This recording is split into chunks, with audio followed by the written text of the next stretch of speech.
जो आपल्याला छत्रपती शिवाजी महाराजांचा मावळा मानत असेल तो कधीही खालची भाषा वापरणार नाही, कुठल्या स्त्रीबद्दल कोणाच्या आईबद्दल वाईट आणि चुकीचं बोलणार नाही।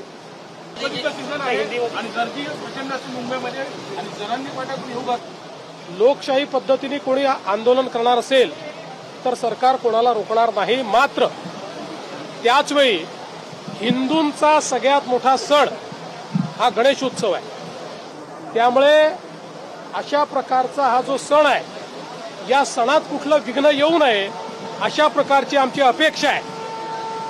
आणि मला विश्वास आहे की या ठिकाणी आंदोलकही हिंदूंच्या या महत्त्वाच्या सणामध्ये म्हणजे गणेशोत्सवामध्ये कुठलाही खोडा घालणार नाहीत। कारण आपण सगळे मागण्या वेगवेगळ्या असतील पण छत्रपती शिवरायांचे मावळे आहोत आणि छत्रपती शिवरायांनी त्यांच्या राज्यामध्ये हिंदूंचे सण हे साजरे करण्याकरता कोणतेही विघ्न कधी येऊ दिले नाही।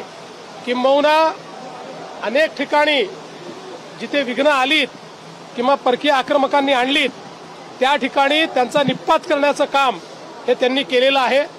बाकी ज्याला आंदोलन करायचं त्यांनी लोकशाही मार्गाने करावं। माझ्यावर बोलताना ते म्हटले की एकनाथ शिंदेना तुम्ही काम करू देत नाही। शिंदे साहेब नाही म्हणाले ना, असं संपला विषय। माझं आणि शिंदे साहेबांचं चांगलं आहे आणि कोणी कितीही मध्ये विस्तव टाकण्याचा, काड्या टाकण्याचा, आऱ्या टाकण्याचा, बांबू टाकण्याचा, काही टाकण्याचा प्रयत्न केला तरी काही होणार नाही। आम्ही सोबतच आहोत। सर, तुम्ही जसं म्हणालात की प्रत्येकाला आंदोलन करण्याचा अधिकार आहे, मात्र मनोज जरांगे पाटील वारंवार एकदम खालच्या पातळीवर जाऊन तुमच्यावर टीका करतात, सगळ्या गोष्टी करतात। त्यांना बळ नेमकं कोण पुरवतंय हे वारंवार ते सतत करत आलेलं आहे। मी एवढंच म्हणेन की जो आपल्याला छत्रपती शिवाजी महाराजांचा मावळा मानत असेल तो कधीही खालची भाषा वापरणार नाही, कुठल्या स्त्रीबद्दल कोणाच्या आईबद्दल वाईट आणि चुकीचं बोलणार नाही।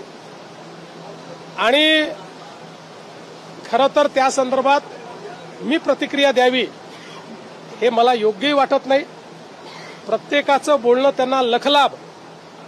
माझ्या पाठीशी आईचा आशीर्वाद, माझ्या पाठीशी अंबाबाईचा आशीर्वाद, माझ्या पाठीशी आई भवानीचा आशीर्वाद आणि माझ्या पाठीशी या ठिकाणी संपूर्ण महाराष्ट्रातल्या जनतेचा आशीर्वाद।